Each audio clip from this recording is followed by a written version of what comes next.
I was actually I don't got a kid, so I was very entertained by y'all. I was like, you guys were like, is there something you want to know about pregnancy? So you can't ever get her mad. Like, you can't be right basically for 9 months, right? You got to be very focused on making sure her whole temperature.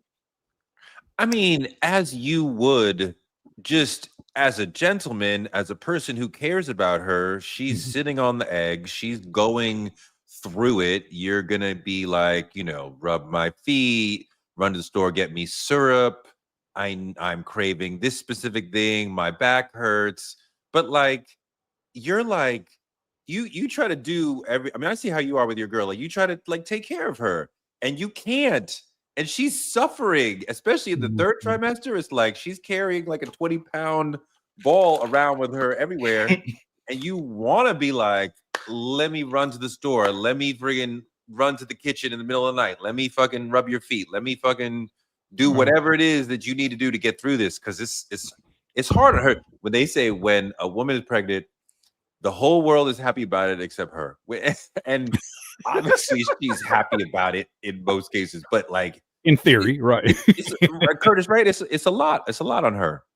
It is, and I think it as you start to see the transformations are not always within her control, and she becomes almost apologetic after coming down from one of those situations. You have to sympathize with it the best you can as a man, to the point where I started recognizing how unfairly, like, doctors, how unfairly the general public were kind of treating her, in my opinion, or how the lack of empathy.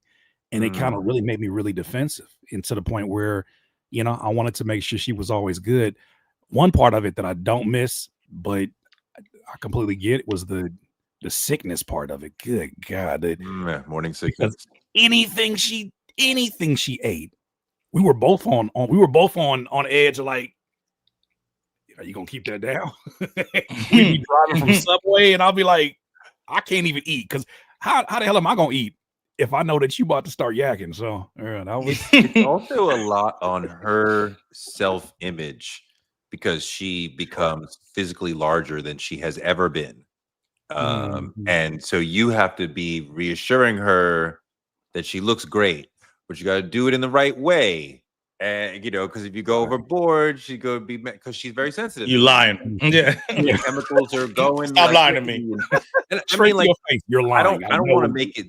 I don't want to make it sound like pregnancy is a bad thing, or it's a difficult time. Like, it's hard, and you are, you're doing a lot, and you are doing everything you can to support her. But it's very joyful when you're sitting there and you're watching the bean grow into an egg, grow into a grapefruit, and like, oh, my baby can hear me now, and look, it's kicking, and I can feel the foot is on my rib, and then dad can feel like, oh my God, I felt the baby move. And you go to the 3D sonogram, and it's like, oh, look at the baby. Did you have a 3D sonogram? I believe we did. I believe we did go do that. Yeah, just the idea of knowing that, one, she needs you, like she's not able to move around the way that she once was. Like, she's not and my wife was like super independent. She was used to kind of doing things on her own, and to lean on me was just like okay, I'm ready for this. And then when my son was born, it was like, this little dude can't do nothing. Can't eat himself, can't do nothing without. I have to really be on my P's and Q's. So what's crazy? Being the like nerd type nigga I am, it's like we're like the only mammals where the babies come out and they know nothing and they can't do anything. Like, they're the most useless babies. They just don't do anything. We're apex predators.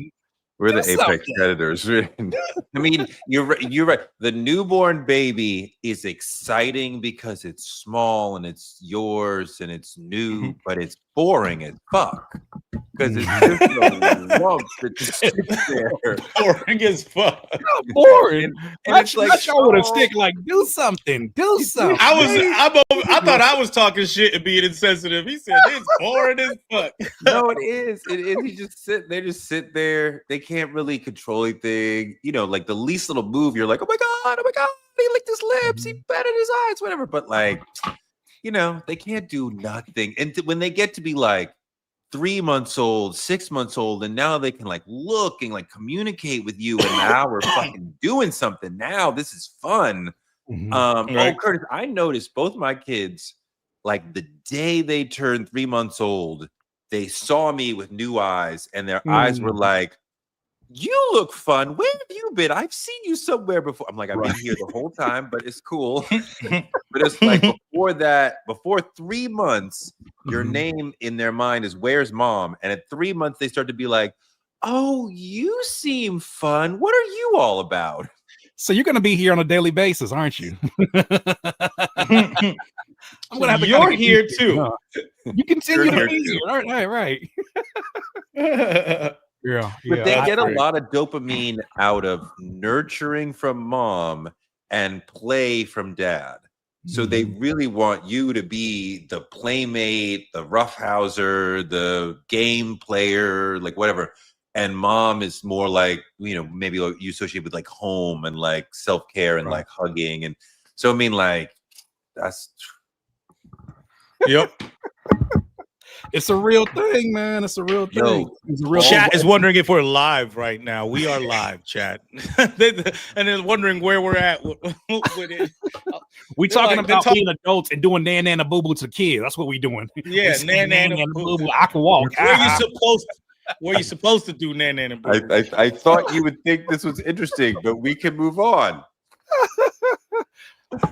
I thought it was interesting. Human beings. They don't want to hear us being human beings. They want to hear us talk rap. Let's talk rap. Talk rap. Because they started their own conversation. That's the funny thing, which they started talking about the clips first. I think their first show was in Boston. And said that the crowd was saying every single word and all that. And I'm going to the clip show this Saturday. So I'm hyped about that. I'm gonna be singing every single word because clips, I don't even know the words to my own shit. But I know all the words to every Clips album, except for Till the Casket Drops. I don't count that one. But I don't really count that. It's like if Pharrell and Neptunes didn't have most of the production, I'm not vibing with it really like that. But so Pusha T, you tell him Pusha T is a fan of the show, Toure. First of all, let's open it up with that. This is new. Fan of the show. Tell me about this. We got a text from somebody who was backstage at the Clips show, a friend of the show, who said that he spoke to them about, his opinion on the album. Mm-hmm. And Push said, "Oh, I know. I saw when you was talking about it on Rap Latte." Look at that. Congratulations. Come on now. Look at that. Wait a minute. Y'all don't got enough buttons. I know. You gotta upgrade. We gotta be like you. We gotta get there. Well, I'll celebrate for you. That's huge. Come on, man. But it's good to think about and it's a good way to segue to the idea of like the impact of that album, like the conversations we're having, the conversations everybody's having on the internet, them being on the Joe and Jada show, them going to Joe Budden podcast, them going to the regular stuff like Rolling Stone or the traditional stuff like Rolling Stone, and they just rolled it out so perfectly. Like everything felt like the next thing made sense, right? It felt they did their own, they dropped the visuals, then had the like literary work, like the articles and all that you just had to read, and that kind of broke the internet. We talked about that. I know, Curtis, you talked about that too when he was dropping the articles. And then from there goes into traditional like radio interviews type stuff or things like that, and then all the way into podcasting and the newer space. So he needs to come here. That's the segue. He need to come here and talk to us here. Like I did not see that landing there, but I'm with it. We gotta make that happen. 4 boxes, but it's just a beautiful thing to see. And I was looking at something that I sent y'all about like all the like top albums last week, like the top 20 albums that would, and Let God Sort About was like 3, I think it was. And it was Don't Tap the Glass was first, and I think it was Jack Boys 2, which is also interesting when I found out some more stuff about that Jack Boys and how they sold their like 100,000 of like 180,000 of the sales was through a bundle situation. That's always interesting to me. What do you mean by that? So if Curtis is dropping an album and his DIYers fans are like, I really want the new DIYer shirt, and it comes with the album, they count it as a album sale. And as we know, people love his clothing and his merchandise. It's the Cactus Jack thing is its own brand, and that counts as an album sale on top of the streams. So and physical purchases, which is fine. I mean, however you hustle your album, and however you make your money. It's just funny how that used to count on charts, how it used to not count on charts. It's like how that works. The other thing, though, good. Is it? I saw so Chromacopia was still in the top 20. Yeah. So was Good Kid, Mad City, and Damn, which is crazy. And I think Let God Sort Him Out is going to be one of those albums. It's clearly in the album of the year contender. And when I thought about it, there's so many album of the year contenders. Like for this, when we call them February Grammy time, like for ourselves as well as that situation. What are you saying right now is in that conversation for you? I'm a little biased, but I think it's not even biasisms. We'll see. I'll make a chat poll. Let God Sort Him Out is the best album in like the last 10 years. Like that's how I feel. So I don't know, maybe 5. That's how I feel. So in the last 5 years, definitely. That's how I feel personally. So, but what else? What else this year is? Well, in regards to the Grammy talk, that's Chromacopia. Yeah, Chromacopia. Don't Tap the Glass is probably. Chromacopia is part of it. No, that's still part of this year's Grammy. You're saying the Grammy schedule? Yeah, because even my schedule, because it's December. Like I can't December. I already done forgot everything in January. It's like I still do with that. I mean, whatever. I said that was my favorite rap album of last year. So that was calendar last year. But whatever, go on. Yeah, whatever. Because if you put we gotta talk GNX too. Yeah, okay. I'm talking GNX. Right. GNX, Chromacopia. Let's talk about the Grammys. Let's just talk about that. GNX, Chromacopia, Let God Sort Him Out. Don't Tap the Glass. You might have 2 in that Grammy situation. I wouldn't put that in there, but it'll be in the conversation.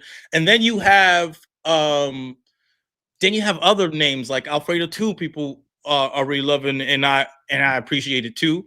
Is that an album? Album? Yeah, it's an album. Why you say that? And I say this as a fan of the project. It feels like a mixtape.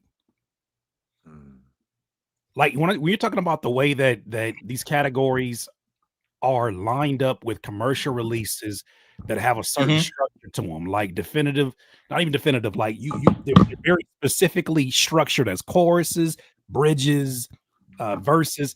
A lot of the formatting of Alfredo 2, as fire as it was, it felt like it was approaching it almost like how a mixtape is. So when I think of that as an album, it's hard for me to see it in the same light as Let God Sort Him Out, because Let God Sort Him Out was a clear album. That was clearly an album from the structure of it, at least to me. I mean, Alfredo 2, because Alfredo 1's an album, right? So if Alfredo 1's an album, I'm thinking this is just I usually don't like sequels too. And honestly, this one is not as good as the first one, but it was sufficient. You know what I'm saying? I don't think it was trash. So let me say one thing. Yeah, he's in a different space, Alchemist. Yeah. Because this may sound crazy, but Chance the Rapper is coming out in August. His first album since 2019. Have you listened to him? No, I haven't. Have I listened to what? The new album? Like recently? No, recently have you been listening to him? To Chance the Rapper? Yeah, of course. There's a lot of Chance the Rapper songs in my general workout playlist. He's had a lot of songs that really matter to me. He's a great songwriter. He's been away for a long time. He could do something really interesting. The other thing that jumps out at me, though, is that Mobb Deep is supposed to come out with an album this year. Yeah, Alchemist was talking about it. Like with old P verses, like Prodigy got verses that they're putting together. I don't know. I don't know how I feel about that, but I respect Havoc so much that I don't care. Give it to me. I I'll mean, check it. Pause. Give me the record, and we'll check it if out. Havoc had verses, it's his, you know what I mean? It's his right to use them. It's not like, you know what I mean, somebody outside of the group using them. I don't know. I mean, like, you know. But he didn't okay it, but it's up to them. That's where I'm at. You don't think you would put AI verses on there, do you? Oh, come on. I wouldn't put anything past anyone, honestly. Have you been have you been in the studio with somebody lately who's just had some sort of AI recommendation? Like even lyrics. I was in a studio with somebody that had that was like Chat GPT, like for lyrics. And I was like, I don't understand why you would. Then don't write the verse. Like, like just don't write. I'll write the verse for you. Like, don't write the verse. Like, what are we doing? Like, but like, I mean, passion to you, it's a job to them. I've been exploring around all the different GPTs, all the different AIs, Perplexity, DeepSeek, like just, you know, Claude, just seeing what's what. As far as creative writing, no. I could never let it just write me a TikTok script, which it keeps asking me to do. And I'm like, no, you're just not that good. Even if I'm like, rewrite this article, this essay I wrote. And I'm like, no, you're not that good. It's just not that good as far as a high level creative standard. So like if somebody's like using that as part of their armor into this for research, it's fantastic, right? It will get me deeper into researching a subject faster, much faster and much deeper than Google. But I need to take it as a creative and push it in my own direction. If you were using it for lyrics, I'd be like, what are you doing? Because it's not a great tool. It's not good at that yet. It's not always accurate either. Yeah. I mean, the hallucinations are not the gigantic thing that some people make it out to be. But it left alone, it is not a substantial creative figure in and of itself. You know, like if you just had AI created material, I don't think you would think, oh, this is great writing. For songs, for anything. You saw Lupe's AI, right? Did you see that video of him writing with AI? No. Yeah, I saw that. Yeah, and it's like, and it wasn't even perplexing for me. For some reason, I didn't have any I don't have like some yak opinion about AI where it's like, oh, I hate everything that's made with AI, all stuff like that. But I didn't look at that and look like it wasn't Lupe, mainly because he created the AI himself.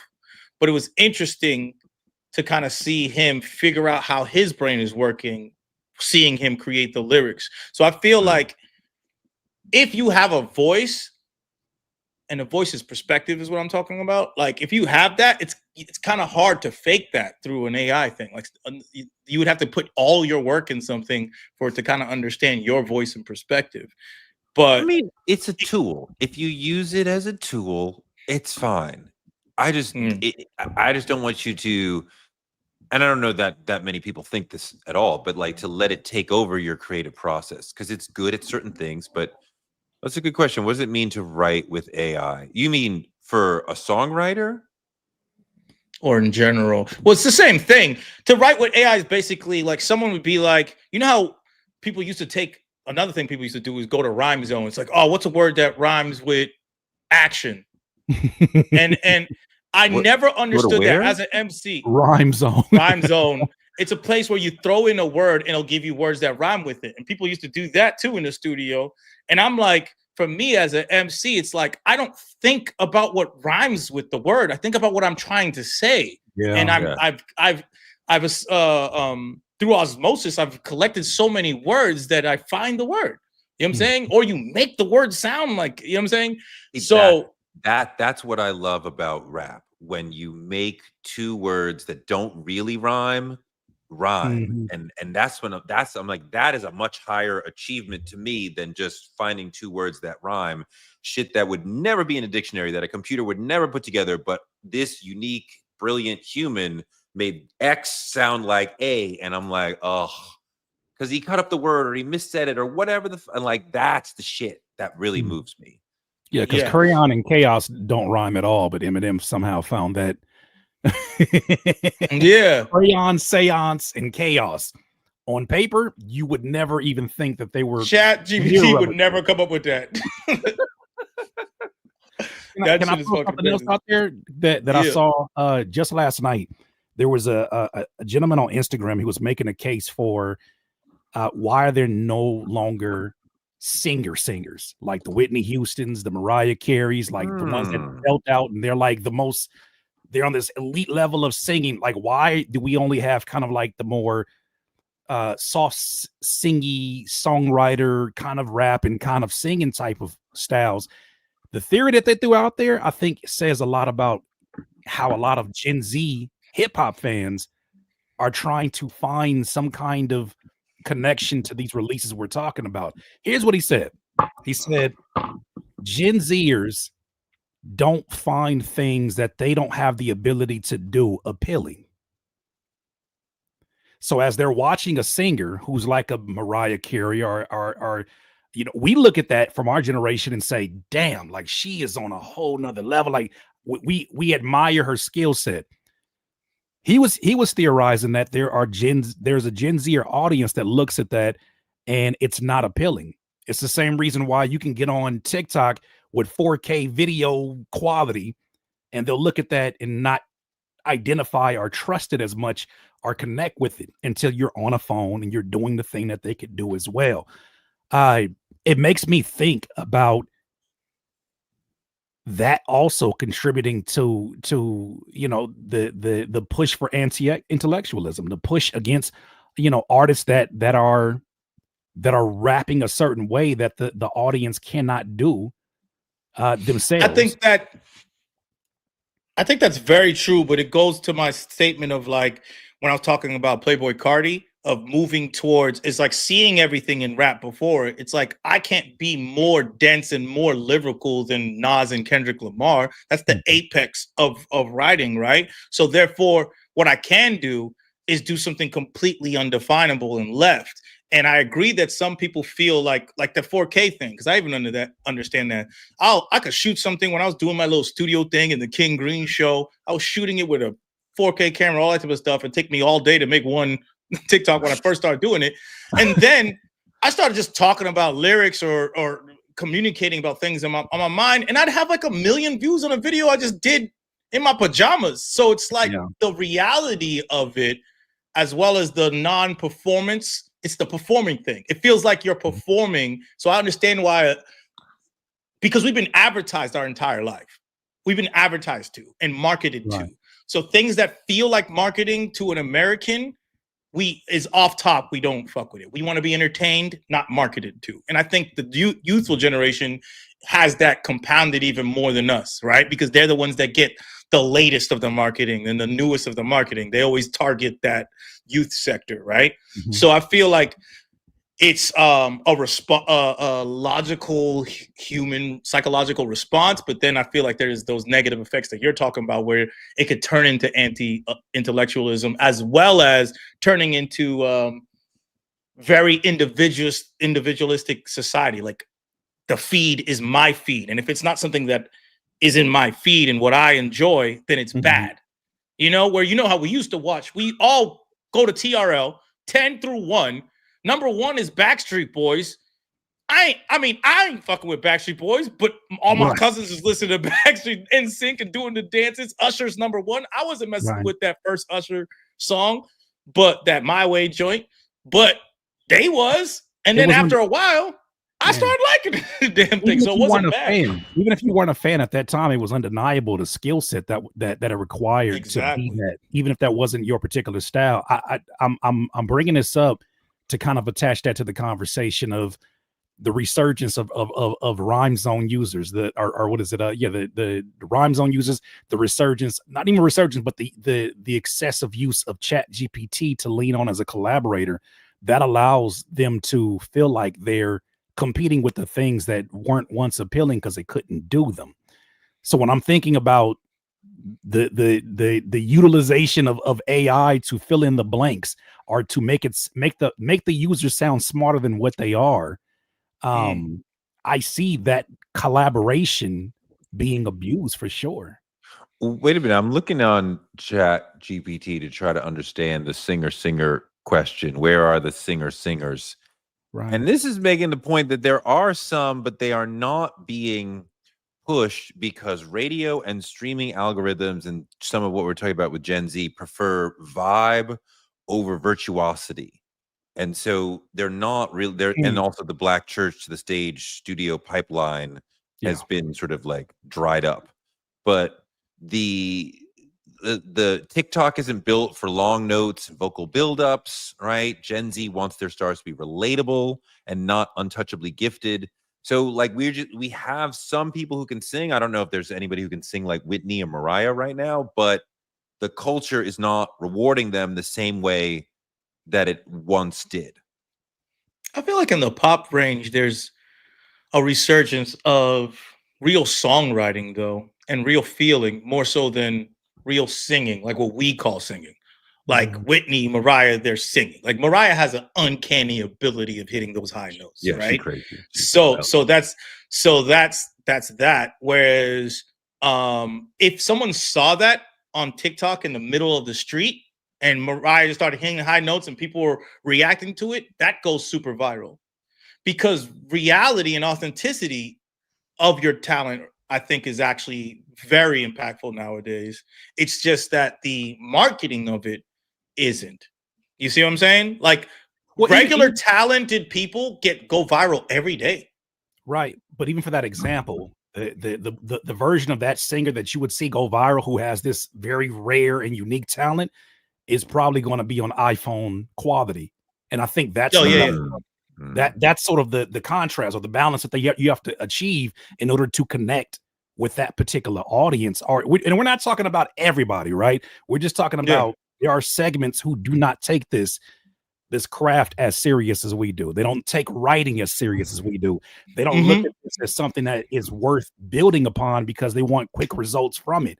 And I even see somebody in here was talking about like, damn, now we can't use rhyming dictionaries and thesauruses. That's not what's being said here. What's being said here is that there's a difference between using those resources and letting those resources become your personality. And there's a lot of people who cannot, like, even back before we even had the access to internet type of websites. Can you imagine somebody in a studio session who doesn't have access to a book, how that would drag a session along because you don't have the ability to piece words together? You're a rapper for a profession. What do you mean? We had to read the dictionary. Like I had to read the dictionary as a kid. Like I did it on purpose for fun because I needed to know, I needed to accumulate all these words. So if I go into a studio, which is analog at the time, the first time I did it at 14 years old, nigga, I just paid this nigga like $300 for 2 hours that I scrounged up working at the car wash. Nigga, I better know my verses. I knew all my fucking verses, and I had to rap them all. So that's just something, and it expands your mind, and you keep these words inside you. But I wanted to go into thinking about the Clips rollout in the bar. One of my favorite bars is they create content, and I despise that. I create content, and they tries that. Yeah. So that I relate that and what the Clips have done in general to what you said about the iPhone thing, where it's like, I'm actually for that concept of like people want to feel not marketed to. They want to feel entertained. So sometimes when you see something on iPhone, you're like, oh, a real person in a real moment's happening because someone pulled out their phone and taped it. That's the assumption. Now, when you see clear 4K footage, it's like, oh, this was intentional. Now, I agree that if you just take a 4K video of something and record it and it's just a little snippet of the song, unless the song's going crazy or you're flooding the block, I can understand why that's just, you're scrolling through that shit. I've seen this a billion times. Now, But now with the clips, everything was so intentional in how they went throughout their press, and it was all artful, where it's like, here's our music video, here's our visualizer that feels just like our album, which feels just like the interviews. Look at me wearing Louis Vuitton. Everything was so well thought out and simple, and done in a regular way, because they built a world around themselves. And then you have other artists who may be super intentional with their 4K type videos, like someone like, I want to say like Tyler the Creator will have this great idea, or Doechii, right? So that makes sense. So I feel like there's just two extremes where it's like, I want it to feel authentic and real, or if it's going to be cinematic, it better be fucking Marvel. You know what I'm saying? It's like, if it's gonna be there, it's better be all the way here, and the in between gets kind of dried up a little bit. You don't think Clips did both of that though? You know, when I'm looking at video clips, no pun intended, when I'm looking at video clips of, first of all, the listening party that they had in Paris, where you get nothing but grainy cell phone footage of the Kendrick verse, and then that goes viral. Then you think about was that purposeful? Oh hell, I think so.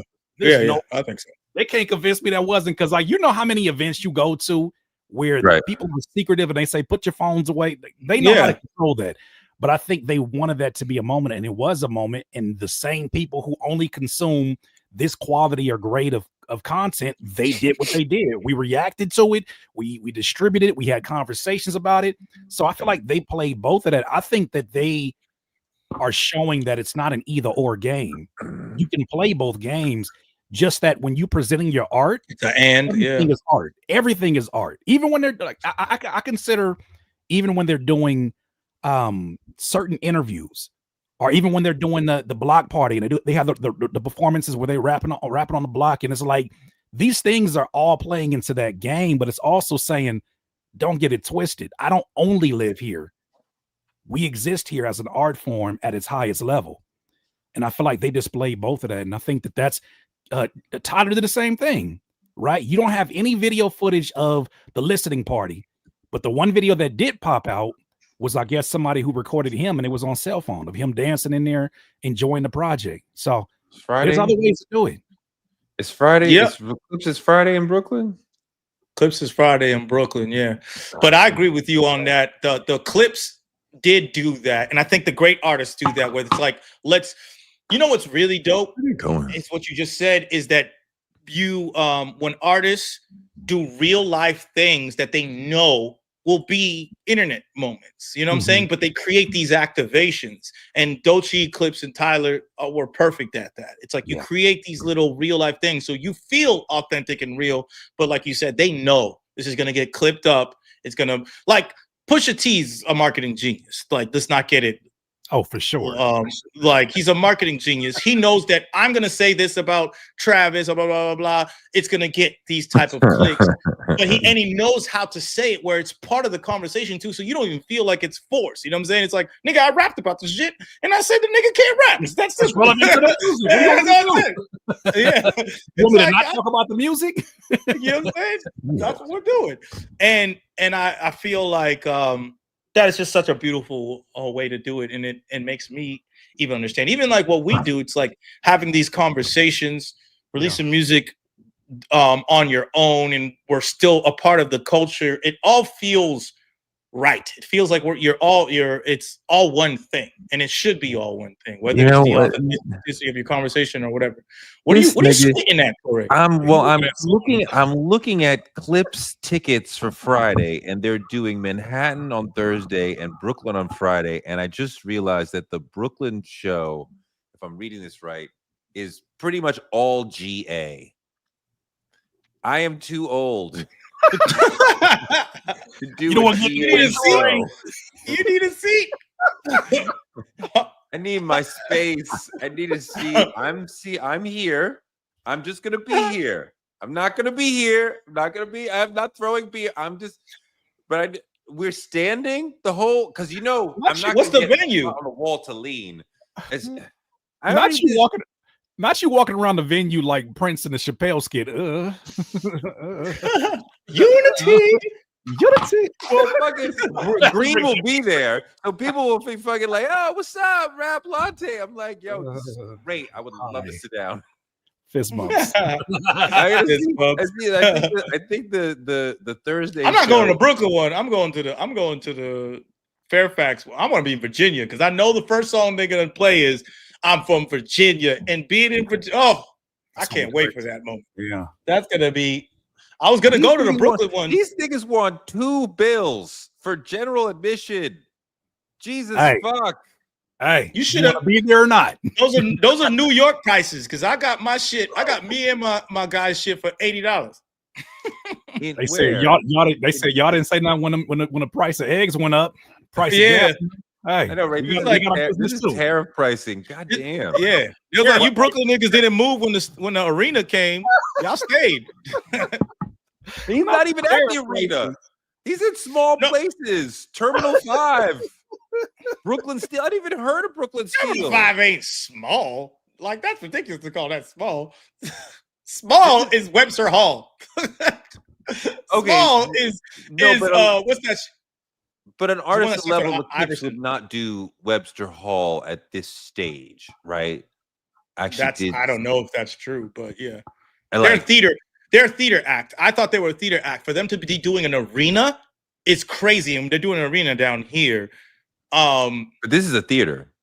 That's a theater. They are. I thought this was going to be a complete theater run. Like, they're a theater act. But you have an arena show in, you said DC or Baltimore? And you could come out of a theater with like high six figures, mid to high six figures. So, where is he doing? Where are they doing an arena? Oh, Fairfax. The college, George Mason University's arena. But so the hometown is an arena, but the rest is theaters. Not exactly hometown, because hometown would be down there. They're doing the Dome in Virginia Beach, which is an arena, and then they're doing another arena. So 2 arenas in Virginia, the top northern and the down there, because we should show out. Hopefully we show out. And then I actually got a seat and GA. So if I get tired, I just go to my I was like, shit was only $80. I was like, we get the seat and a little GA so I can sit down when the young guys is. I don't think there's gonna be young people crazy like that. Are you trying to come up for the New York show?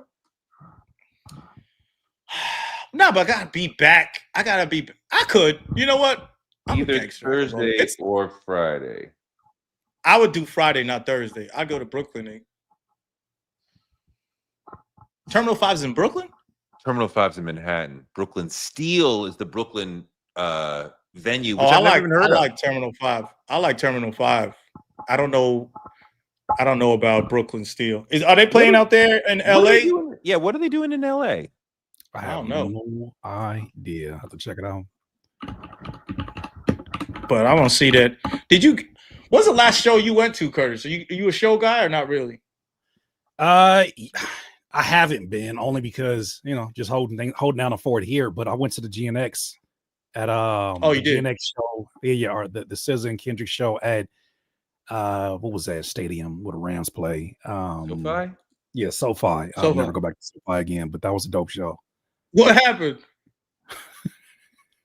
I shouldn't say that. I'll never park in SoFi parking lot again. That's what I mean. Oh, okay. This man looked at me in the face and said, "How you doing? $100." Before I get in the venue, for $100. I said, "Okay." Did that. It took about an hour and a half to get out that parking lot after the show was over, and we left a little bit early. Ooh. So, yeah, but amazing show. I would not take away that was an amazing show, but usually with the young one, it's a bit of a challenge to get to shows. This is a good long tour. This goes November. I might go to London in November, and oh my God, you're nuts. And Paris. Nigga. What you think? Like Jay-Z or Beyonce gonna come out in Paris, nigga? What? No, I'm good. Look, nigga, did you not see me promoting this album on my IG, nigga? Like I'm on payroll, nigga. I'm a fan. I'm gonna go to Paris. I'm gonna spit the bars in Paris to the French niggas. I can speak French too. I'm gonna be like, this is how you say it in English, French nigga. They're doing a show in San Diego in November with the Deftones. That's wild. That's wild. Interesting. That might be the one. Huh? That might be the one. It's a good long I don't tour. even They understand go to the that. Midwest. They go up to California, Midwest. They go back to the Midwest, through the South. Oh, you see Dochi's post? She said she's going on tour too. I'm gonna see that. She's coming like here in October. But she said like this is her. This is what she said. That's what I'm about to refer to. She said this is the end of the Swamp era. She says, I have to do this one last time. I'm gonna come see you, and we're working on the album. That's what she said, that she's working on the album. We've been working on the album for like first album. I know. We were supposed to get the album Q1. Did you not see? Did you not see doing Maybelline commercials and Samsung, nigga? She was getting money. Let her get her money. She gotta take time. You gotta take. Look, this may be a little sacrilegious, okay, and it's not an exact comparison, okay, but Ice Spice was this Madison Avenue figure at the same time as the first album was coming out. Was the attention to detail on the album really there? Because she came and went really fast, and she made coin bags off of Sprite and this and that. She was on multiple ads. Doechii is a serious artist. It's a different fucking lane. You out of line for the. It's a serious artist, but I'm like, damn, I need an album. It's time for an album. You did a lot of touring. You did a lot of Maybelline. I'm not mad at the bag, but she's like 2026. Her album needs to come 2026. It was supposed to come January 2025. That's what they were talking about 10 months ago. Unless you think she's gonna do a Q4 artist. But see, that is the benefit that is afforded to you when you have talent, undeniable talent. When you have when you have variety, when you have versatility like she does. Like I'm not shitting on Ice Spice. I'm just saying that there's not the same versatility. Like she puts out an album and it has to match the artificial hype that they've created around her. With Doechii just does what Doechii's already been doing since before it was even TDE, which was establishing some kind of footing in social media, figuring out how to coordinate all that with the music, creating a world around the music, a theme around the music. She'll be fine. Like that's one artist that I'm like, they've created such an ecosystem with TDE that the fact that you can call on somebody else in your particular label, if there's a situation where, say, whatever reason it needs a lift for whatever reason, she still ain't got that Kendrick verse. She still ain't, like, there's certain things that even with the Alameda, we don't know what that song's gonna do when they start to work with each other. I have faith that her skill set affords her the opportunity to, even if it's missing on a window, she'll be fine. But let me also explain this too. She did the alligator thing, wins the Grammy. That was last year, right? Wins the Grammy. You tour off of that usually after you just promote that album that won the Grammy. That's always what happens, right? But out of nowhere, out of her control, her anxiety song from 15,000 years ago gets popular on TikTok, and now it's a top charting song. She had to run with that. Mm-hmm. So now she has to do the tour off the strength of her having a top charting song. That just makes sense. Milk the cow. Milk it all the way out, then buy a new cow. So she's gonna get this album out. I don't know if it's gonna be Q4 or not, but if this is me, if it ain't up there, like if it's not like, now, wait a minute. If it's not like, I don't want to say something ridiculous like you just did, but I will. If it's not like Lauryn Hill Miseducation hot, I know you're. If it's not Lauryn Hill Miseducation hot, I'm gonna be so mad. So wait, I feel like she has that type of talent and impact. So the buildup has been so big that you need it to be the greatest hip hop album made by a woman ever. She needs to win the Super Bowl and be MVP. One of the greatest hip hop albums ever. Yes.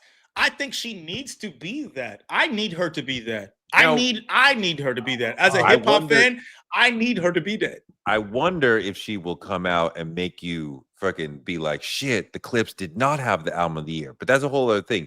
The expectations that you are putting on her are superhuman. Not expectations. That's a desire. That is a I'm But the standard, infantilizing. like, That's why is Lauryn Hill's name even coming up? Like, can Doechii? She's you told me to let Doechii live, and now you put this shackle on her. Like, goddamn. No, I didn't say let her live.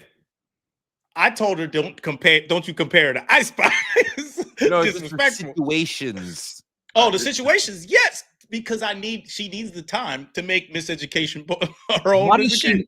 My question is this: why does she need to do that? And is it a possibility that we have this artificial urgency around what a project needs to do because of how the industry has pushed other artists? Like, one thing that's been consistent about Doechii, one thing that's been consistent about even what I feel like they're rolling out with Rayvon is that they know that time is on their side, especially when you have an infrastructure to support it. Even if you got to run it as an independent situation before you align with a label, I just feel like Doechii's in a bag where she's going to get a lot more opportunities and at bats than most artists in her position. Because look at her, what she's doing with Lollapalooza. Look at what she's doing in terms of, like you said, the song taking off later. I think she's gonna. It's not Young M.A. because Young M.A. had a window that the label set up and said, okay, now you got to deliver this. And situations happen that didn't allow that to happen. Ice Spice, I still feel like that was the artificial buzz that they put around her. Doechii has a fan base. Let's be real. This is one thing I went into the label knowing the difference of someone having a fan base and you having buzz.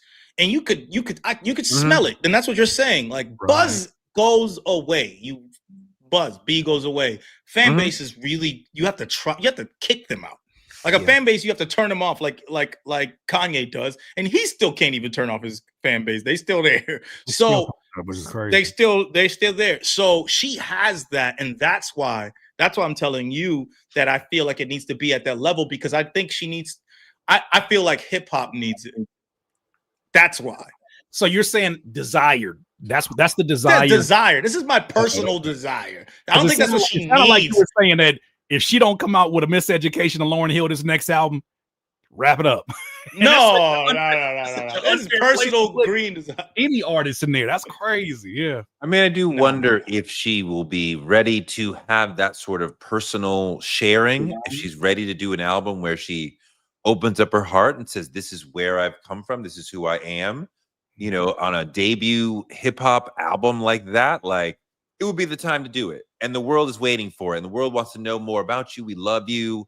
So, like, take us deep down. Like, when you were talking about the voices in your head and the drugs and shit, was that just game? Was that just songwriting? Or is that, like, real? Like, did you kind of dealt with it in a fun way? But, like, can you do it in a real way? Like, I'd be curious to see that. You know what's ironic about you saying that? I feel like those were a lot of the same conversations that circulated Kendrick when he went from the OD era, what was the other one? The Section 80 era, and then he did his debut album. Like, this sounds like a similar type of conversation of, yeah, he can rap. Yes, he can tell these vivid stories. Yes, he alludes to certain stories. One thing that I think is really consistent with a lot of these releases from TDE is that the first album from an artist, the first official album, is almost like they make you wait for certain stories. Like, you got to pay for this story. So I feel like what you're talking about, that vulnerability, the more detail, I feel like they wait for albums for that to happen. Every one of them artists will talk about, like, Top Dog is not letting that leave the premises until you have met the requirements of what he thinks an album should sound like. Wait, talk a little bit more about that Top is the way that he is EPing this music. Like, that was really interesting. Yeah, so Rayvon spoke about it recently, but I've heard every one of the members talk about how if it doesn't get basically it doesn't get past, you know, either Top or Punch without that quality control, without the coaching and tutelage. That's what Punch was talking about in our interview. He was like, that is the coaching that he does, is that he'll tell an artist, I can give you this perspective from somebody who actually writes and actually makes music, that this is not connecting enough. Make another verse, go a little bit more detail. I feel like that's a chapter out of the book of Motown that I feel like they pick out of. So when I'm thinking of a Doechii, one thing that's not gonna happen is that album comes out and it is not all hands on deck. The best production that they can get, the best features that make sense for it. But anything, they want to establish her as an artist that is not built off of cosigns, but is built off of positioning herself to be a cosign. And great art. Like that label, the label is in the business of making albums and not singles. And that's the beauty of that label. We want to make great projects. That's what TDE stands for. Like I don't care. It says we make great projects, and they have. Even with some of the artists who I'm not even a fan of them personally, I listen to their projects. I'm like, this is so well put together. Yeah. And they're all set up for that. From Isaiah Rashad, Rayvon, Doechii, and obviously Schoolboy Q, SZA, and Absol. I mean, and right now, like, I'm trying to think of is there another label that even has that level of like, well, everything they do is good. And like Green said, like that particular thing might not be for me, but I like that. That was powerful. It's great. I mean, yeah. This is a concert. She's not for me. She's for my daughter, but I was like blown away by the show, the artistry, the whole thing. Kendrick is for me, and I'm still blown away by everything he does. So I'm like, there is no other label. They're like A24. Like whatever A24 does, I'm gonna check it out because I know it's gonna be requires that requires a level of coaching. That requires a level of trust from the artist. Like you don't really hear of artists outside of maybe like Reason, who left that situation feeling like they weren't given, a fair shot and they wanted to put out more music. You don't really hear a lot of stories like that out of there because they set that up from day one. Like way back in the earlier years when I was going there as a producer, there was a code of conduct on the wall, right? For everybody that is there. You don't pull your phone out, don't ask goofy ass questions. Like I'm just kind of paraphrasing, but there's a certain code when you go in there and an expectation of how you handle yourself as a human being first. And then as an artist, I wasn't in those conversations. I can't imagine what it's like when you're looking at probably your biggest competition is in the room with you at all times. Right, whether you're Schoolboy Q looking at Kendrick or Kendrick looking at Ab-Soul and J-Rock being the person that this whole foundation was built off of, you know that if you make it out of here, someone's like folks who go through Apollo. Once you make it through Apollo, ain't too many other. If you can impress them, there ain't too many other places you're not gonna thrive in. I do feel like they've created a situation that now probably has more automation than ever. But that's why artists like a Rayvon can go in there and very, what I'm saying? He waited his time. He waited when it was his time to put out the project. He put out a phenomenal mixtape that could have been people's best album of their year. Yeah. Mixtape. I think that comes from incredible coaching and structure. And did performed well in a battle. Like he's doing what he's supposed to do. I wonder if he's going to get to that next level. Like I feel like there's tiers over there even. Like, you got Kendrick and SZA, which is like, how can you expect that to happen at all? But they got there, right? And I feel like Doechii has the talent. You know what? Here's what I want to say. I saw this on Threads. There's a difference between a rapper and an artist, right? Yeah. Like an artist, like when I say artist, I'm talking about Picasso. I'm talking about artist, someone who's full artist, Da Vinci, Jean-Michel Basquiat, and Kendrick Lamar. He's one of those people. He's an artist fully. And I feel, and Tyler the Creator, all that. Whereas I don't think I think what TDE is trying to do is create artists and doesn't care if you can rap well. And that's why sometimes someone who raps really good or MC is not going to really work in that system because they want you to be a full artist. Like, who are you as an artist? Like, I know who Schoolboy Q is as an artist. I know who Kendrick is. You learn that. And that's why I feel like Doechii, she is a theater kid. She's fully in that world. She's like a blend between what Kendrick is and what Tyler, the Creator, is in one. And then she's also a woman. So I feel like she could give something that we haven't seen before. And that's what I mean when I expect something great. I expect something I never heard before. I expect you to give something to the game and to hip hop that we haven't heard. Whereas a lot of these artists are just really good at being a rapper. You know, it's like I made a great rap album and I'm really good at being a rapper. When I think about the great labels, the legendary labels, there seems to be a consistency of character, right? Like there was an Uptown sort of artist, there was a Def Jam sort of artist, even though that became very broad. But like Death Row had like a specific feel to them, and maybe I just can't articulate it. But like, so TDE, how do they fit into that? What is the TDE feel or way? It's not the Death Row gangster thing. It feels like depth and cerebral. It feels cerebral. It feels like hood intelligence. That's what if I could like label that in that sort of way. To that point, that's where I might disagree with you slightly on the point that you made, King Green, and that even if the end result is not rapping, like how we think of it, rappers, every single one of them artists are well versed in the history of the culture, in the history of rapping, and the history of like hearing Punch say that SZA approaches writing R&B songs like a rapper. When that's your biggest star that came out of there that is not a rapper, when that's at the foundation, I think that's the one connecting, theme. That's the one connection between all of that. I think that's necessary. I think that you gotta. I'm not saying. Yeah. Let me clarify that but I completely agree with you. And let me clarify what I was meaning. I was like, every rapper can't be an artist. Sure. And I'm saying that all of those guys are rappers. They want you to be able to spit. Like you're an MC. Like they want you to be able to write and you have your craft. So you come in there. But now you have to be an artist. That's something more. I'm saying being a great rapper is like being a great singer where you have the skill set. And I think they all have that skill set. And I agree with that SZA point.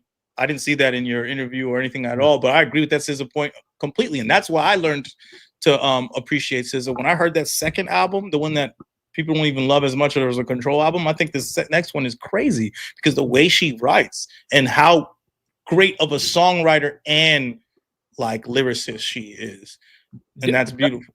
Don't you also, though, if you are someone who has worked at your craft and you have gotten to a point where you're able to clearly communicate things in a way that is not simplistic, right? Through your medium of lyricism, you have to have a certain amount of discipline to achieve that. I think that's another characteristic of a lot of the artists that come through there, is that because of the dedication that they've put into their craft and the kind of character it requires, to a certain degree, you have to still be a student. To a certain degree, you still have to be coachable. And there's a lot of rappers who, because they can rap everybody out from their block, you can't coach them. They think they're the greatest thing since sliced bread. And that's the issue, is that you can't bring every rapper in there. And we're talking about an environment like, I remember those earlier days where they had a lot of folks coming in and out of them doors who were like elite names in LA rap. But the ones who stay, the ones who had the longevity, I feel like are the ones who have the ability to be disciplined and be coached. And that's something else too. I think a lot of lyricists can become artists, but they're assholes because they think that they're the greatest thing that happened to human language. There's a language in general. They don't put in the work. I think it's like a basketball analogy. I think this is corny. I don't want to do that. I don't want to do all that. Why can't just put the album? Why can't just use AI to put this shit out? Like, what do we? Why can't I use AI to put this shit out? Just wrap that shit up. So many assholes have succeeded in this business. So much ego is celebrated and needed to be a big rapper. I could see where, if you haven't made it, you would be struggling with, do I need to continue to be an egotistical asshole to make it? And you got to be able to get along with people. But I mean, when we think about the rappers we love, they are crazy egotistical. Well, it's because it looks like confidence sometimes. Like Kanye's arrogance looks like confidence or looks like he's joking. Like when he's like, we thought that some of the things he said was hyperbole, but no, those were his dreams or they were facts.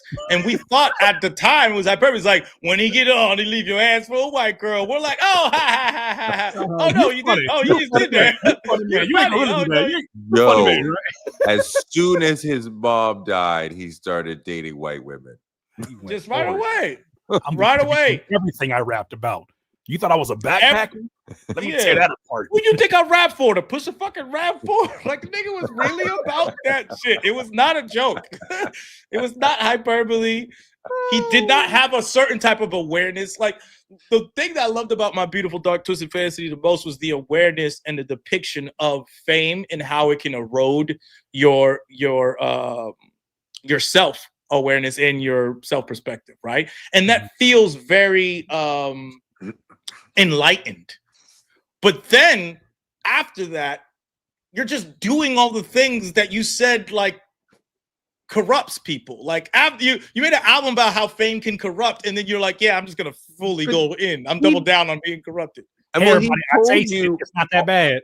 He told you on the album, let's have a toast for the assholes. Like, be a scumbag. It's fine. That's like the ultimate manosphere song. And he was freaking right. like, asshole. Yes, that's what I am. I mean, but he also says, run away from me, implying because he had good writers. And this is the problem. You realize that the writers kind of gave him the self-awareness where he just wanted to say crazy shit. Now, so the writers knew him more than he knew himself. They knew how to write good songs. Conversation. He's saying, "I want such and such," and they make it happen. Yeah, he said, "What? Yeah, run away from me, baby, run away." So it's like, oh, clearly I'm a problem. You're expressing that you must be a problem if you're telling this woman like, I treated you bad and you should run away. He makes a beautiful even visual of how this Phoenix goddess comes into his world and he can't even treat her right. And exposes him to the real world, and he can't even treat her right, and then just does it again, like the niggas, like imagine in real life, just does it again. Imagine being a writer trying to send a message to whoever he's dating. I wrote that for you. I wrote that. Yeah. But if you heard it from me, you wouldn't believe it. But since he said it, you gonna run away now. You gonna run away. Get him to say GETOUT in the verse. He don't even know what he's really saying. Just go for it, man. It sounds just get him to say things. It sounds crazy. I think he definitely knows, like a shock comedian. You said that. Did I send you that video of that kid who was talking about hip hop and like, I don't care if you write, I just care if it's good music. You saw I saw that video. I think it was up on that podcast. It was that podcast where they talk about hip hop, and the other two to their credit were side-eyeing him hard. This kid is like 24. He's fucking menace to society. Out here talking about it doesn't matter if you write. I just want good music. I just want the best music I can get. And the other two like, dog, this is hip hop. And he in R&B they don't write. He's like, yes, this is hip hop. This is what we do. It matters if you write. He's like, I don't care. That's fucking whack. But he said that. Real quick, that's back to that point that I made earlier. Is that is an avatar that exists in a lot of people who they won't blatantly say it because they know that us who love hip hop heads will go at them crazy about that. But there's folks who believe that, and they want to admit that that is a reflection of their own laziness, their own hesitation to dig deeper than the surface. But a lot of them like music that makes it sound. They can sing along to that. I can do a cover of it. It's not that difficult to do. I don't mind you liking easy rap like Nelly, like that you know, like you can learn it real quick. Like I don't have all the words are short. Like I don't have a problem with that. But even Nelly had more of a skill set than a lot of the artists now that like he needed melody. He needed the ability to find a pocket. He knew how to make things catchy. There's a skill set that goes with that. I'm not mad at that. That's not for me, but I'm not mad at what Nelly did. And I understand why he was so popular for a lot of people, right? I'm saying that's fine. This kid is co-signing. You don't have to write. That's not hip hop. Like you just don't basically understand the premise of hip hop if you're co-signing the notion that they don't have to write. Rappers. I feel like it's ego hop. It's brain Here's rot. the thing about not Rot. writing. Here's the thing, my bad. But here's the thing about not writing that is, I'm gonna make an analogy. It's like snitching. It's been there since the beginning of the streets, snitching. And people try to act like it's not part of the streets, but snitching is part of the street life. It's just the negative part. And niggas have not been writing since to the hip hop, the hippity. They've been biting and stealing niggas' lyrics from that since that point. The problem is, which I love what Curtis said, was that the audience truly doesn't give a damn. And I think that there's too many audience. No, I think there's too many audience, like the casual audience. I think there's too many casual listeners speaking on the culture when it comes to like how we talk about media. You can say what you like what you like all day. We are three grown men because we love this culture talking about this shit at like 3 o'clock. Nigga, you are not like us. Mm-hmm. You are not like us. You don't have the compulsion to do this. So clearly, there's something missing between. But we're talking about somebody else who is also going to a studio and spending time talking about hip hop. So I'm not talking about a rando. He's looking for attention. He's like 20 years old. He's trying to get his streaming popped off or something. He doesn't care about the culture. That's what I'm saying. That's what I'm saying. That you don't care about the culture. You don't understand the culture. To co-sign the idea that rappers don't have to rap. You don't understand hip hop. I think the comment I left was turn in your hip hop card. Like, what the fuck are you talking about? Yeah. Let's move on to that. You seen the list of the top hip hop media outlets? No. Yeah. Like where everyone found out Joe Budden made $20 million a year. Yeah. So we mad about that? I'm happy for my nigga. But anyways, the number one hip hop media. Why you lean back like that and say no butter on my bread? No butter on my bread. This shit don't do nothing to me. It actually does. People, that's why I'm gonna reference that too, even though we're joking around. But the number one hip hop. I'm sorry, that was Torre moving out the general admission. Ain't no butter on my bread. No butter on my bread. Damn, I need a seat. I'm gonna be here 2 whole hours. No seat. What the fuck? I don't think them old niggas about to do a 2-hour show. No, they gotta be up there 2 hours, right? I feel like it's gonna be an hour and a half the most. I would think, and you tell me that a major artist, the audience would expect we're gonna be up there 2 hours. I think it's up to the artist. You got to do at least 60 minutes with an encore. That's the least that headlining can be. 60 minutes with an encore. Well, actually, sir, and you know this, the least they can do is 10 minutes. And I went to a White Stripes show and he got mad about something at Radio City Music Hall, and he got mad about something, and we could tell he's really mad, and he made it to the 10:00 mark and he walked off. And we're like, you only contracted for 10 minutes. The rest is a bonus. Yeah. I mean, you're talking about that part. I'm talking about like as far as actually servicing your fan base, they'll be okay with maybe an hour and some change. Wouldn't you? But okay, go ahead. At a theater show, if you're at a theater show, people, if you kill the hour, if you kill the hour, but it's because sometimes 2 hours, it's like, nigga, you don't even got 2 hours of great music. You look tired up there. You look bored of being up here. You don't even want to he ain't trying to do the rest of the damn show. It's like, wait, you doing fans are like, you doing that album? But we didn't request this, but you were talking about the media list, right? Oh yeah, the media list. Kai Cenat is number one on the hip hop media list, and I think that's a lost thing of when it comes to generation and scope, because this whole system is built on attention, and it comes from the idea of old attention forms and platforms like magazines and televisions, and we get attention, we put ads in it, and that's how we keep the lights going on. Now there's different forms of how they get paid for their attention, and it's a whole different other platform. Kai Cenat is more so a variety show or late night show than he is a hip hop media outlet. So he's just because he's a black kid, it's a hip hop media outlet. I don't think that makes sense to put him in that. He's not really hip hop. He's just a black kid. He's just a black kid that likes music and talks to artists. And Budden is hip hop. Exactly. Academics is hip hop, and he was number 2. Ew. Academics is hip hop, whether we like the content or not.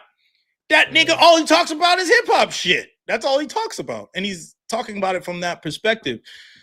But fuck him, he shouldn't have been number 2. And then you have number 3, and then you had other streamers. Now, Blackboy Max, he's a streamer, but all he does is make songs. That's a fucking hip hop outlet. All he does is make songs and raps with other rappers and all. Hip hop outlet or hip hop media outlet? Like that's the part that I think the lines are being blurred because folks are trying to identify. And it's crazy to see Complex not know what the hell hip hop media is, or not know what media is, when that's the whole platform's foundation is being a media outlet. I think that these lists, especially by Complex, have become so performative. Like XXL's freshman list, they're so performative that they have absolutely nothing to do with logic. They have everything to do with engagement. So what is going that's everything. Yeah. And that's the problem. Like my guy now said, they're not written for accuracy. I want to go back 1 second. I always think the last song that you do in a show, this is a Clips question, is indicative of who you really think you are at that moment, and the song that really connects you most to your audience at that moment. And generally, the last song is a song that is the big song from your current project. I think Chains and Whips is what they think is the lead single, right? Not Ace Trumpets. They started the song. We started the set off with that last night, didn't they? Chains and Whips. Yeah. Well, so they start with Chains and Whips. So what do you end with? Are you ending with Ace Trumpets? If you're starting with Chains and Whips, you're ending with one of those first 2 singles, like from the beginning. I'll find out. Well, what do you think? Birds don't sing. I wanted to find out because for me, I'm thinking Virginia set, and I'm thinking grinding. I want to hear grinding, and then I want to get the hell out of there. I want to hear Virginia in the beginning. I want to hear all the hits plus the entire album of Let God Sort Them Out. So give me the hits from the first albums, and then give me the entire album of Let God Sort Them Out. And I think you end on a somber note before you get to the encore.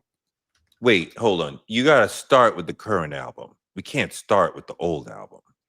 I need to hear Virginia in Virginia. I'm talking about my show on Saturday. If you don't play the song Virginia in Virginia, what are we doing? Well, no, of course you're going to play it, but you would play that like later first. You do that first. We do the current album, and then we get into the hits from the past. But that's not always in the last. What's the last song? Okay. If you're not trying to end with a bang, why not do I shouldn't say end with a bang. Why not do By the Grace of God? That's literally the outro of the album, and it feels like the end of a movie. And then come back with like an encore of the encore is the last song. We're holding on to the song that we care about the most. If you wanna know, So Far Ahead is the last song they did in Boston. I'm not mad at that. I like that. So favorite. Far ahead, niggas behind. I mean, it's my favorite song on the album. So okay, all right. Wow, okay. I like the tension of that song, of the brightness of the chorus and then the verse. So I like that as the last song. I think the Birds Don't Sing should be like the song before that, and then you end on a high and then come out of there. If that's how you want to structure it, right? But this is when I start doing like acoustic version of Birds Don't Sing, and then get into. But I feel like it's going to change based upon whatever city they're in. So maybe they end with the POV in Cali. They really changed the song. They really changed the set a lot. They don't do the same set every night. I feel like certain artists can do that, and also you're talking about they just started. By the time you get to LA or stuff like that, you worked out the kinks. You know what I'm saying? Yeah. So you do grinding like in the middle, or like 3/4 of the way through, right? We do an old school bit. You know, do VA and VA, probably not outside of VA, but like grinding and when the last time and like, but you. Yeah, they doing Mr. Me Too. They doing Mr. Me Too, and I'm Good. Like I'm Good was another one that I think a lot of folks gravitated towards. That's another noticeable one for folks. Yeah, and Popular Demand. Popular Demand. Hell yeah, yeah. Popular Demand. I'm gonna be right back.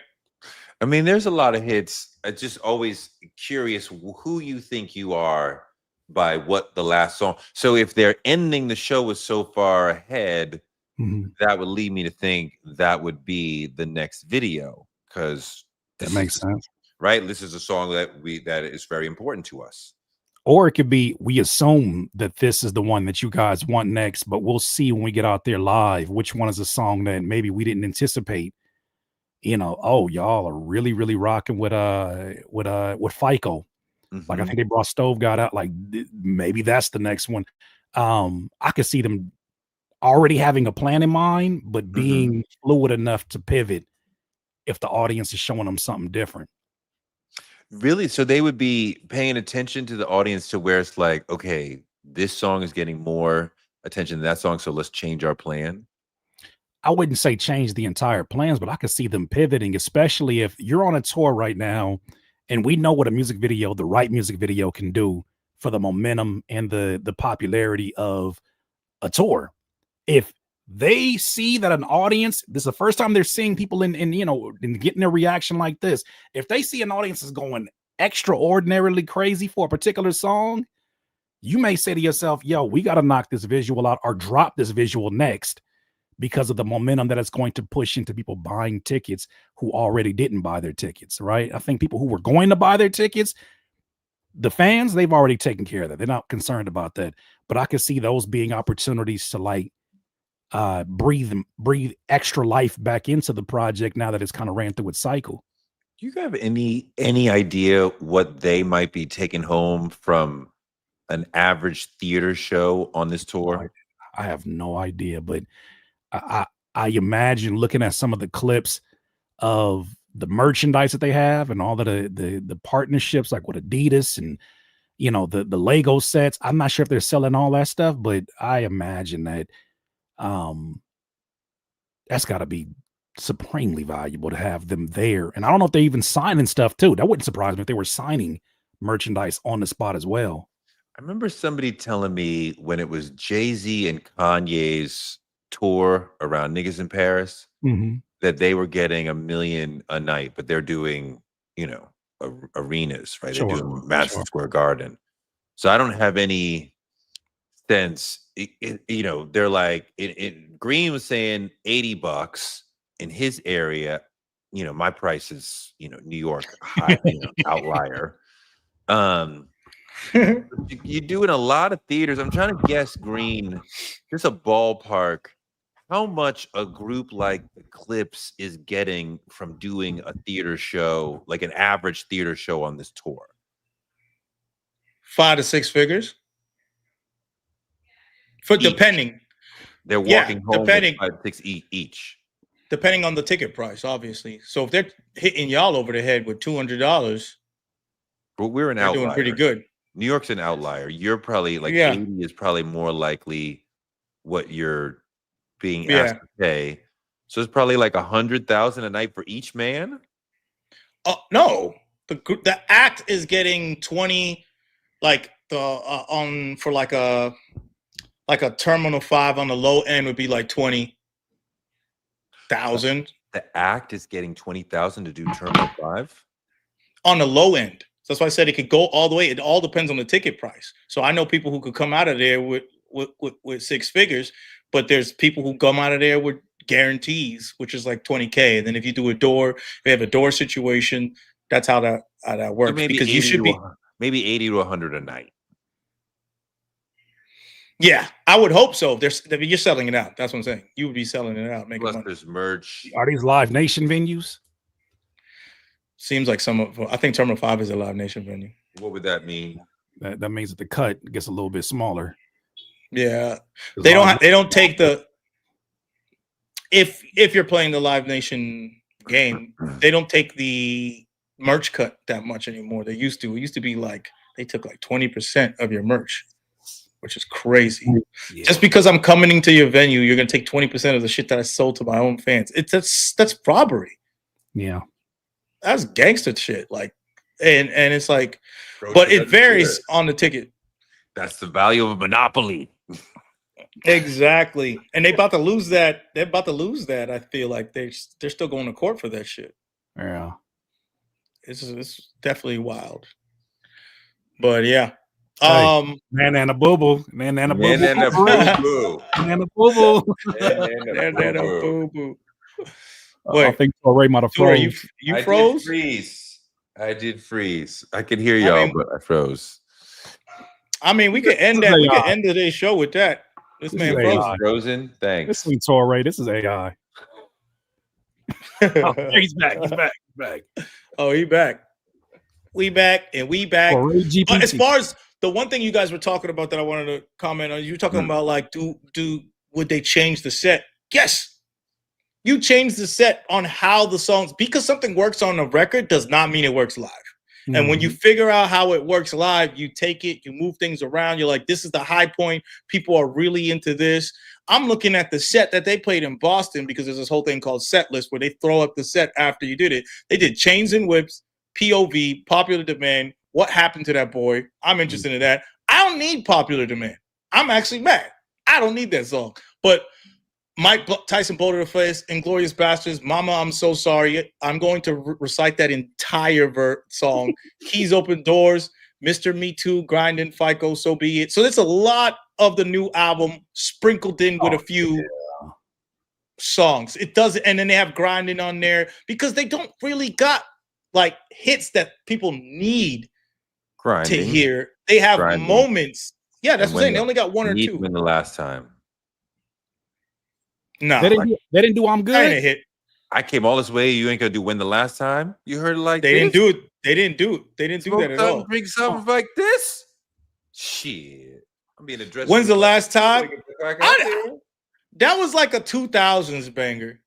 Let the DJ play it. Let the DJ play it before they go up. You know what I'm saying? You still get the experience. You hear amongst fans. You be good.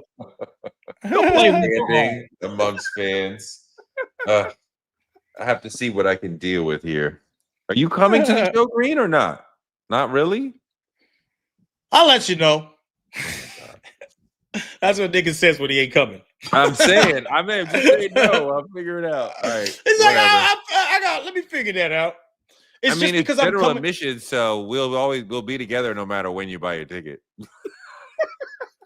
We all got the same seat. You know what I mean, fucking kids sweating on me. Do they mosh at Clips shows? What you gonna mosh to? I don't know. First of all, what are you gonna grinding? Niggas mosh. I don't know what the fuck these Zoomers are gonna do at this fucking show. I'll punch you in the face. You start pushing me around to grinding. You don't let me enjoy these lyricists right now. I feel like the average age in there is gonna be 40. Really? I feel like there's gonna be some Zoomers, but I feel like there's gonna be some grown ass old head niggas in that motherfucker. There's gonna be some OG dope boys in there. They ain't about to be mosh pitting. We saw. I mean, maybe this is it. I went and saw Eric B and Rakim. It was a lot of 40 and 50-year-old men. I don't think there were any women. There was no one under 35 at all. But that's an old legacy act. This is not a legacy act. This is a contemporary act. Mm-hmm. They're old, but they are contemporary. Yeah, I feel like there's going to be more Gen Z than I would expect, but niggas like me and all my folk, we're all pulling up, and that seems to be the circle of people that I'm hearing. Like, nah, we going in. We're gonna go in there with the old like bait gear. Yeah. we're pulling up. We're pulling up with merch, and we're gonna. It's like this is our fucking Taylor Swift. We're going to this show to get away from those other shenanigans. that y'all keep calling rap and call I it. might have to pull out. Do I have to pull out my Kaepernick jersey for this? That's what you're saying. That's what we're doing. Hey, it might be time. If you got the pull it out. White one, it's that time. I don't wear no sports jerseys since I got that one. Like, okay, just that. Whatever. Yeah. Everything else is just a jersey. So Ray in the black Kaepernick jersey and some Air Force Ones. That's it right there. That's it right there. What does this say right here? I can't read. My mama got Dennis Graham gonna be at the Clips concert. Steve Harvey suit. The Doomer. Steve Harvey suit's crazy. Dennis gonna be up in the house. Look at us. Look at us all. Look at all us DJing clips. Okay. Yep. What did all right say? Oh no, she said, what did she say? It needs to be that or very close. I agree, Green. Talking about the Doechii. Yeah. The two of y'all put the expectations will kill Doechii, but it's fine. It's fine. I think you need that type of pressure to create. No, I think you need it, but you know. Hold on. Aren't you the one that says you don't want to give nobody no participation trophies, right? She's got to step up to the plate. You can't just. Why can't the difference between a participation trophy and she got to make the greatest female hip hop album of all time, where she failed? Why can't she establish her own plate? Because it's her own time, and there's a different. Did I say that in general? Did I say, first of all, that's some participation trophy shit? But did I say that she can't be her own thing? I want her to be her own original own thing. I just want it to be that great. It needs to be great. You telling me that it shouldn't be great? It could be okay.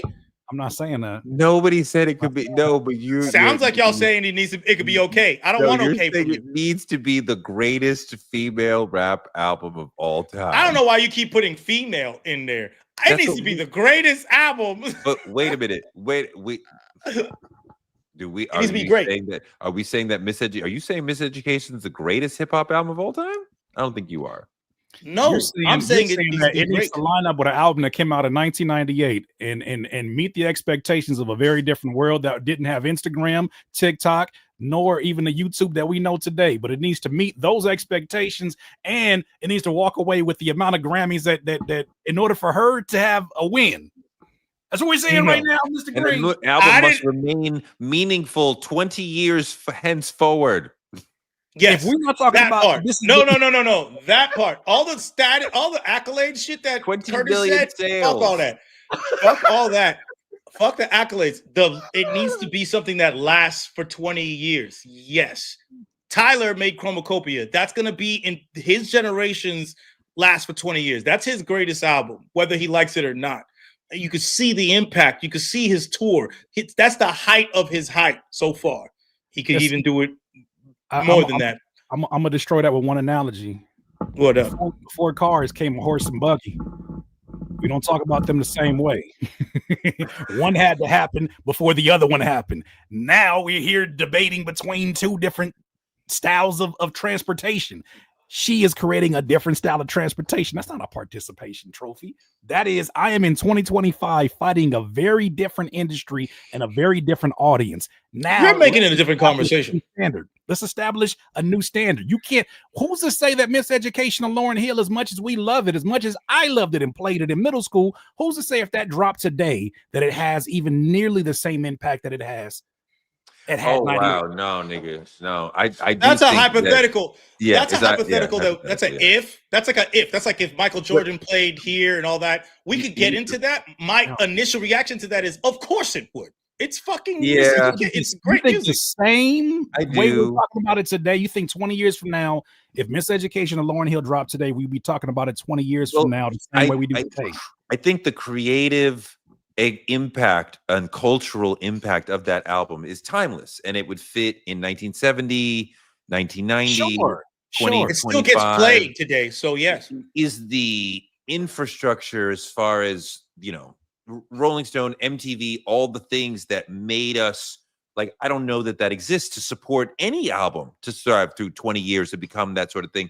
I was just arguing with these fools on the internet who keep trying to say that Beyonce is bigger than Michael Jackson, and I'm like, You youngins don't understand how big Michael Jackson was at Thriller. Beyonce is never been at that and never could get to that. Nobody's been at She that. accomplished that. He accomplished that Right. in a world where there were basically a few channels, basically a few radio options. So when he was dominant, it was, you know, a greater share of the cultural world than you could possibly get to. Couldn't you say that also gave him an advantage, though?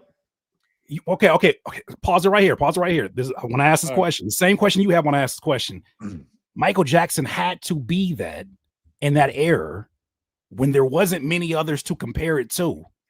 When there wasn't an audience that has evolved and has become used to the idea of seeing a black superstar that emerged the way that he did. He had to be who he was in that time period, and that time period could have only existed for a Michael Jackson. I'm saying that the album that Miseducation Lauryn Hill is not something that is still a classic, no matter when you drop that. I'm saying it had to be that in the atmosphere where there weren't an abundance of female artists to choose from, rap artists to choose from.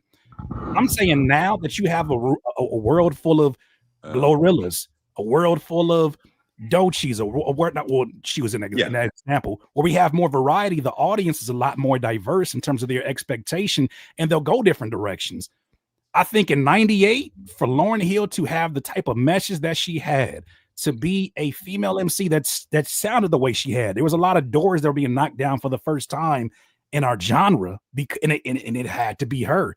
But so much of that is attributed to the time period that she was in. Well, you're talking about performance of the project more so than the actual timelessness. And no, I'm talking about impact as well, because the audience has to be a certain place to receive it. But that all has to do with performance. Here's what I mean by that. Right. Nicki Minaj sold more records than everybody. Right. She ain't got no classic albums. Give a damn what no one's talking about. Yeah, she ain't got no classic albums. Yeah, no classic songs. She has nothing at the level of Miseducation of Lauryn Hill. So all I'm saying, for the person that just she sold way more. She sold more records than Lauryn Hill. All I'm saying is the credibility and the craft, the work being of that caliber. I'm not talking about you need 5 Grammys or all that. I'm saying that we need the work to be of that caliber. And however people receive it, if I'm being personally, what I really mean is for me. I said that was for me. But if we're talking about how people receive it, I think you can mirror that nowadays. It looks different. Just like 100,000 is a lot of records in the first week in this day and time, only because that doesn't even exist because no one bought any records. It's actually millions of plays. The way that Miseducation sounds, it would destroy the culture at any time from 2025 to 1975. And it sounds like 1975, but also, you know, a little bit like 1984, early rap. But I mean, like it's one of these things that sort of like could exist in so many time frames and so many cultures, and like I imagine you could probably put it out 10 years from now for the first time and they would freak out, you know. And I don't think that many people have done a better job at molding soul music and hip hop into one thing than Lauryn. Yeah, well, there is a factor of not just sonically speaking, because I'm with you. Sonically speaking, it is still ahead of its time for a lot of just the genre in general. There hasn't been an album period that I think has been able to sonically match what was done on that project. With that said, though, it's going to require a different approach and a different connection with an audience that has also evolved, that has also changed into a different type of audience. I imagine, and it's just me throwing this out there, with the way that people are digging into more than just the sonics of an artist, and they're digging into things like artists being late to a show, or artists being divas, or artists being whatever this case may be, I can see a world where they create narratives on a Lauryn Hill that doesn't allow her to be who she was in 98. Simply because of the stuff that happens on the outside of it. They do that to artists every day now. They do that to artists that come up. But does narratives The narratives play into those rollouts because now you can't have an interview that goes in depth about just the music. Now we got to talk about all the stuff that's on the rumor mill. I hear that. I don't know if that it's different. Yes, things are different, but people still sell records. Sure. And I feel like, and sometimes people lean into the narratives or whatever. She leaned into all the narratives about her in publications and put it on the album. It's like, oh, this is what you think about me and Wyclef, or this is the beef, or I'm not as good as him, or I'm not an artist. Do you want to know what happened between us? Let me put it all in the album. And now she's talking about those narratives. So I feel like if you take, it's literally like a Michael Jordan conversation. It's like, you think he wouldn't learn how to shoot threes? That's my point. I feel like if she's that credible artist, I feel like she'd be what Doechii or Kendrick or Tyler is in this space today. She'd learn how to use the space to still be able to push her music. And I think Doechii's getting that right now. Doechii has so many negative narratives about her. She just said free Palestine on a main stage. That's a popular thing now. I love her for doing it. I hear you. That's a popular thing. It's not what it was 5 years ago to say that. Yeah. You're talking about for politics. I'm talking about the music industry. If you don't know what the music industry is, why do you think so many people don't say that in the music industry? I don't know. I'm hearing it a lot more over the last 6 months because we're seeing a rapid change in the public perception of Israel Palestine over the last 6 months, 9 months. It's very granular. A lot of artists haven't said it, though. Not even a year ago. I'm not looking at her and being like, wow, you're jumping on a bandwagon, though. I'm not going to have that perception. No. I think she really believes it in her heart. It's not a bandwagon thing. It's just go on. Timing is everything. Timing is everything. Yeah. I hear you. Timing's a thing, but she still said it. I love it. And she still said the things about men. She still had all these other narratives about her.